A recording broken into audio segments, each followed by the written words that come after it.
WROW, Albany, New York. Johnny Dollar. This is Frank Harmon, Johnny, at Tri-Western Life here in Hartford. Hi, Frankie. Where have you been, anyway? Oh, I just got back from Lake Tahoe out on the West Coast. Well, then it's no wonder Jack Price couldn't get hold of you. Price, in your office down in Corpus Christi? That's right. He called and told me he'd been trying to get you on the phone for several days. Oh, well, I'm sorry. He has a problem, a pretty big one. When he couldn't reach you, he sent it on. He sent her on to us. It? Her? Which is it? Both. So come on over here, will you? There's no time to waste. Oh, what's it all about? Well, all I can tell you is, well, somehow you've got to prevent a murder.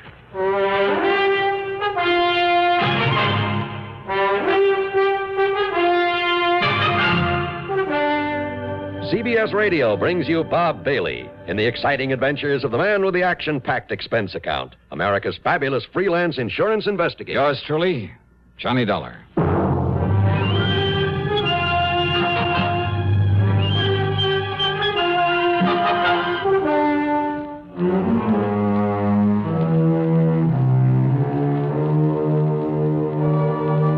Expense account submitted by Special Investigator Johnny Dollar to the New England Office of Tri-Western Life Insurance Company. Following is an account of expenses incurred during my investigation of the Unworthy Kin Matter.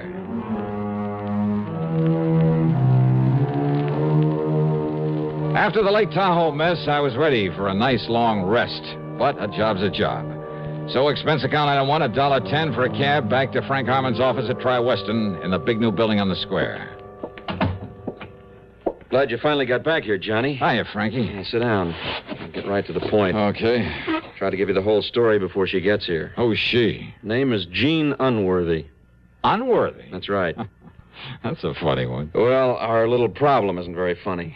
Now, listen. I'm listening. About 4, maybe 5 years ago, up in Ypsilanti, Michigan, a prominent businessman was killed by a guy named Eric Bean. Oh, you're telling me. It was a ruthless, pointless, wanton murder. Simply because the victim refused to give him a few bucks. And the defense tried to get Bean out of it on grounds of temporary insanity. Yeah, that's right. But instead, they sent him up to the Michigan State Prison.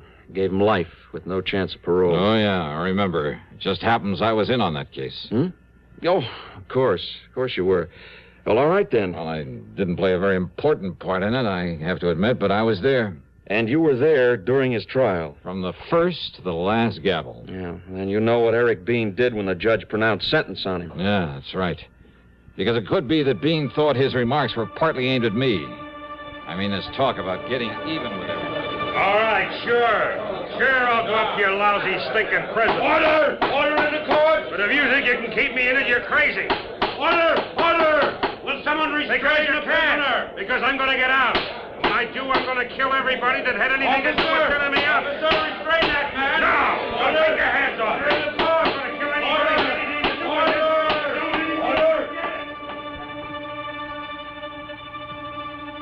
Order! Yeah, Frankie, it was the typical threat of a tough criminal to get out someday and get even with everybody. By killing them. That's what he said. Including you? Well, I told you I really didn't have too much to do with the case. So there's no real reason for Bean to hold a grudge against me. Was there any real reason for the murder? Well, no. But listen, you know how little those courtroom threats usually mean. Yeah, well, then you're not at all worried over the fact that Eric Bean escaped 7 or 8 days ago. Oh? Well? No, not particularly. Well, you should be, Johnny. Along with the rest of the people who were involved in that affair. Oh, Frankie, I told Johnny, you. In the past 5 days, Bean has killed 4 of the people he promised to kill. No kidding. And the police have no idea where he is or when he'll strike again. And another one of his intended victims is Mr. Albert K. Unworthy, who's now living down in Corpus Christi, Texas. And he's insured by our company for over $500,000. Well? Yeah.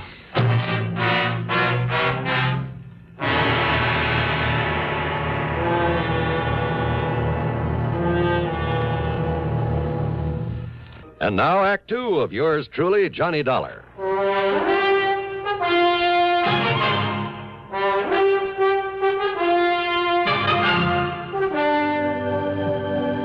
All right now, Johnny. When Jack Price wasn't able to reach you, he dumped the whole thing in my lap, including the old man's daughter, Jean. She arrived here in Hartford early this morning, came in here and demanded that you be appointed a bodyguard for her father. Oh, now listen, I Frank. phoned her at her hotel right after I got in touch with you. She's probably on her way over here to see you right now. Hey, look, Frank, I'm an investigator, not a body... Listen, buddy. Are you forgetting Eric Bean may have you high on his list, too? So what? So what? If I keep my eyes open, my manners and my... Oh, I see. What? Yeah, put two of Eric Bean's intended victims together. Give him a wide-open chance to kill two birds with one stone, so to speak, and he's almost bound to show. Yeah, so the cops who've been standing by pick him up along with our two bodies. And the company has done a great public service. Hooray. No, that wasn't what I was thinking of at all. Frank, I couldn't go down there to Corpus Christi right away anyway. Why not? First thing tomorrow morning, I have an appointment in New York with an attorney for a deposition in that Lake Tahoe case I just wound up. Oh, so you lose a few hours. And what's more, I hate those bodyguard assignments, and you know it. But when such an important client's involved, Johnny... Well, there's nothing but a lot of trouble with an A-1 chance of getting shot in the back. Yeah, but don't you see... No, Frank, I'm sorry. If Unworthy wants protection, let him call in the police. They have a very good force there in Corpus Christi. Johnny... And when this dame, this daughter gets here, well, simply tell her I don't want the case. And I mean it, Frank. That's final. That is unequivocally and irrevocably and absolute... Mr. Harmon? Oh, Miss Unworthy. Oh, please come in. Huh? Thank you. Yes. Come in and meet Mr. Johnny Dollar. Hi, Johnny. Suddenly, I changed my mind. Even as that whole office suddenly seemed to change and take on a strange and wonderful glow. She was, so help me, one of the most beautiful girls I've ever seen. Tall, but not too tall, with honey-colored hair and a complexion that, and a figure that, and a twinkle in those baby blue eyes that, oh, what's the use? The right words simply aren't. Not to describe this one. Wow. Well, sit down, please, Miss Unworthy. Oh, thank you, Frank, but I told you this morning to please call me Jean. Oh, yes, of course. I forgot. And that goes for you, too, Johnny Dollar. Oh, sure, Jean, sure. Can you leave with me right away, Johnny? I mean, for Corpus Christi? I hope you told him how urgent this is, Frankie. Well, yes, I did. Then you will come and watch over Daddy until they catch this murderer, won't you, Johnny? Well, now, Jean... Yes? Well, that is I... Yes? Johnny? Well, I have to be in New York first thing in the morning to see an attorney. Oh, well, that's just fine, then. Because I have an early morning date in New York with Madame Olga Marino before I go on back home. Oh? You know who she is? Oh, well, sure, I've heard of her, but I never thought anybody in the world actually had enough money to buy those clothes, those gowns that she designs. Oh, now you're kidding me, aren't you? Well, you know. But I just love having her things. Oodles and oodles of them. Uh-huh. So we'll go down to New York tonight. I'll be staying at the Pierre, so you stay at the Pierre. And we'll have a ball. We'll really do the town. Oh, I just love New York. Well, now, Then tomorrow morning, while I'm getting some dresses and things, you can see your lawyer, and then we'll take off for Corpus Christi together. Jean... But come on, hon. We'll have to hurry if we want to make the 4 o'clock plane to New York. Well, And Frank, dear, thanks so much for finding Johnny. I feel better. I feel that Daddy's safer already. Expense account item 2, $21.50 for a cab and plane tickets to New York for the two of us.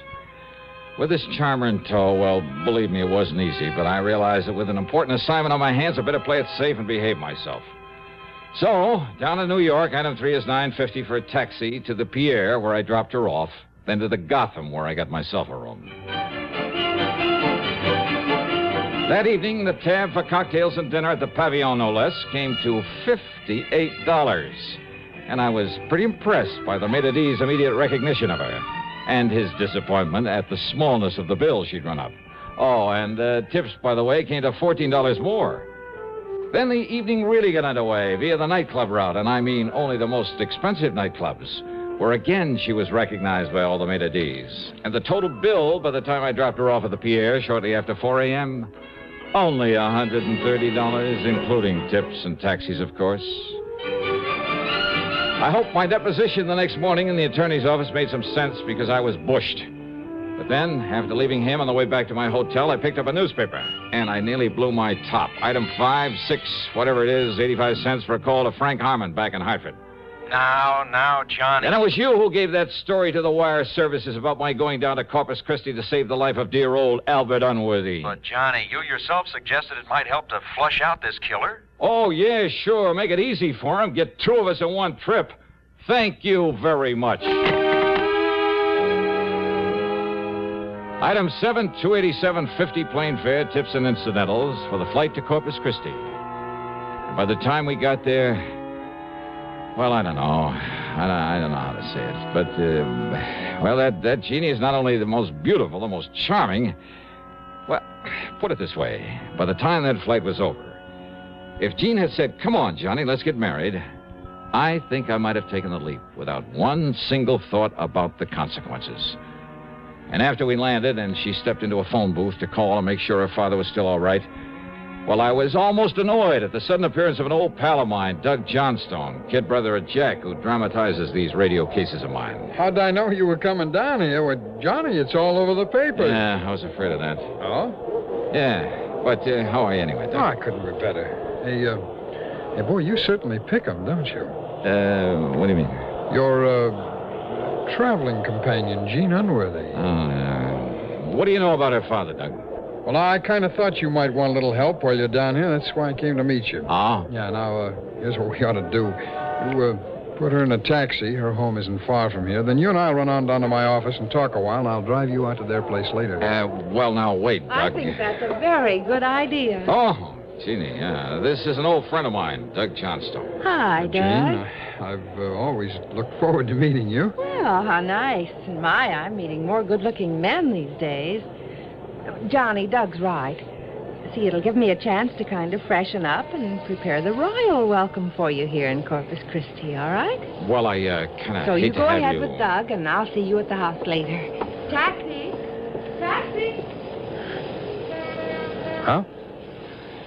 Okay, Doug, let's go.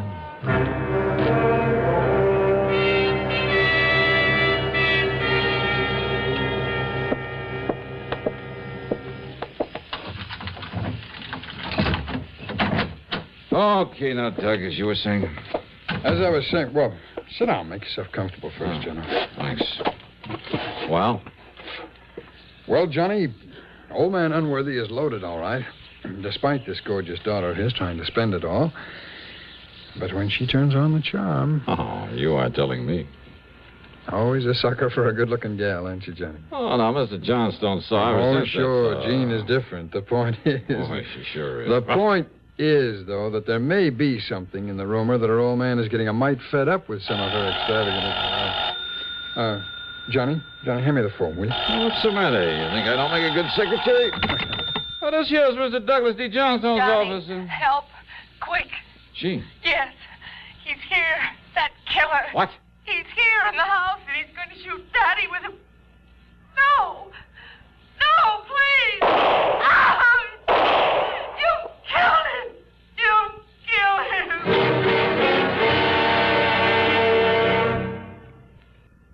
Now, Act 3 of yours truly, Johnny Dollar and the Unworthy Kin Matter.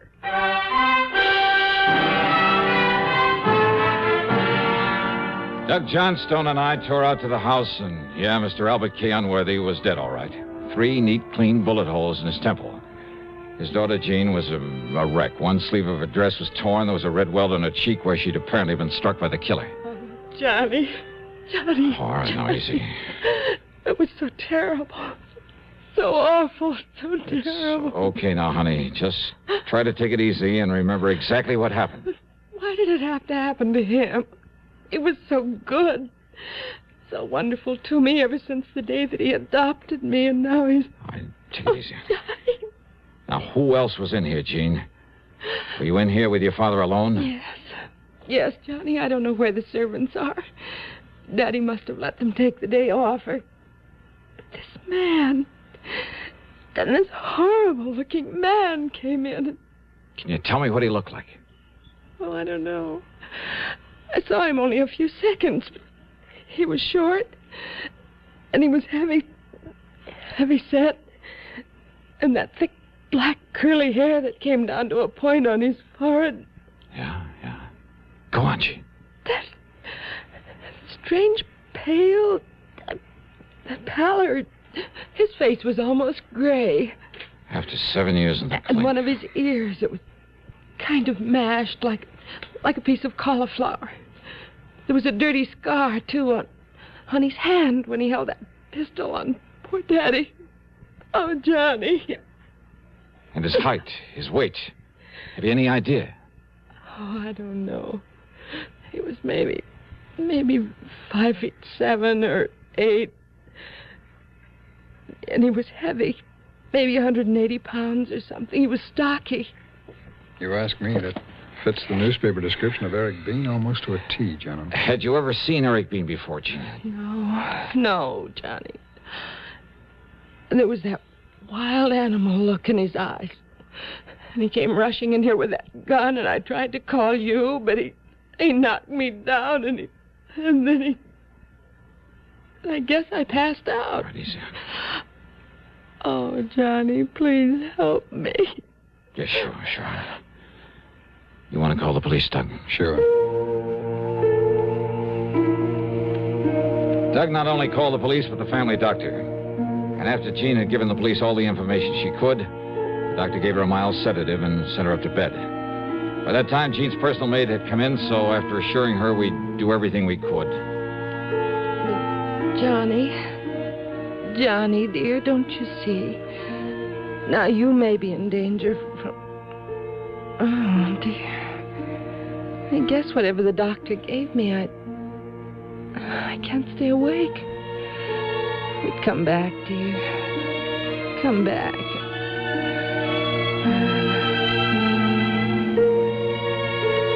On the way back to Doug's office, neither of us said a word.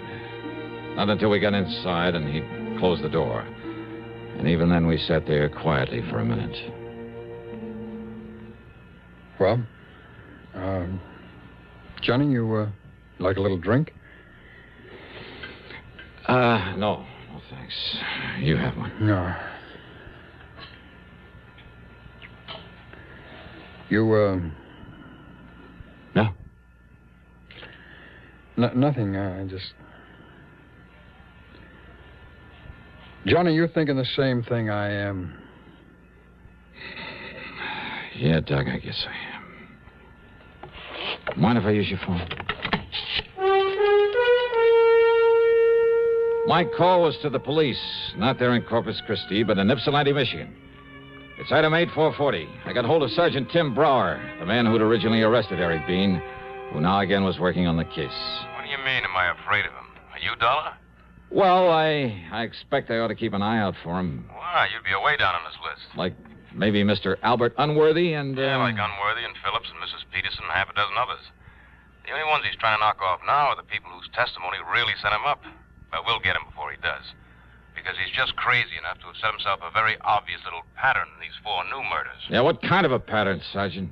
All the people around here.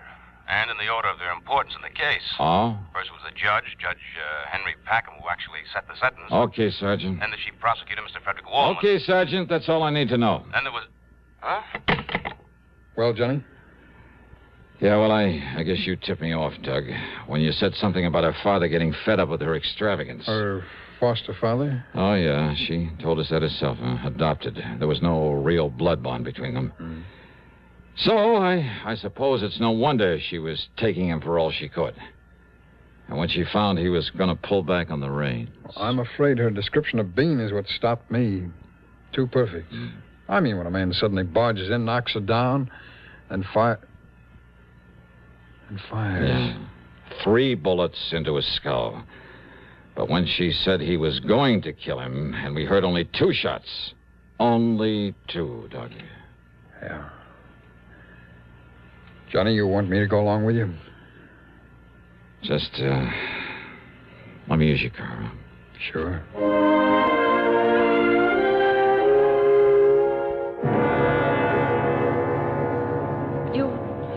You mean you found the murderer, Johnny? Yeah, Jeannie. And all the proof I need. Oh, thank goodness. And did you kill him when you found him? Kill? Yes. Him? What? Only one more thing I'd like to know. Yes. Well, what is it, Johnny? What you did with the gun. Oh, Well, it's out in the little fish pond under the library when...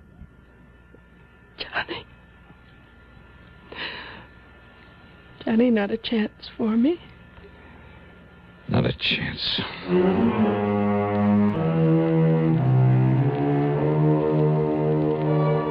And I learned about women from her. Following Eric Bean's pattern, the police in Michigan were able to pick him up in less than 2 weeks before he could kill again. The expense account, the total, call it $500 even. Yours truly, Johnny Dollar.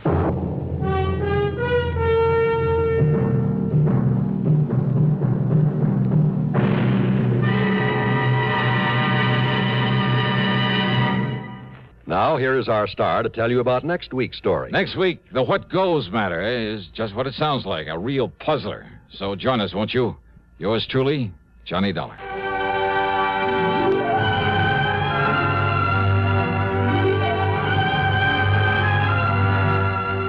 Yours truly, Johnny Dollar, starring Bob Bailey, originates in Hollywood and is written, produced, and directed by Jack Johnstone. Heard in our cast were Virginia Gregg, Dick Crenna, Frank Gerstle, Russell Thorson, Stacey Harris, James McCallion, Bill James, and Gus Bays.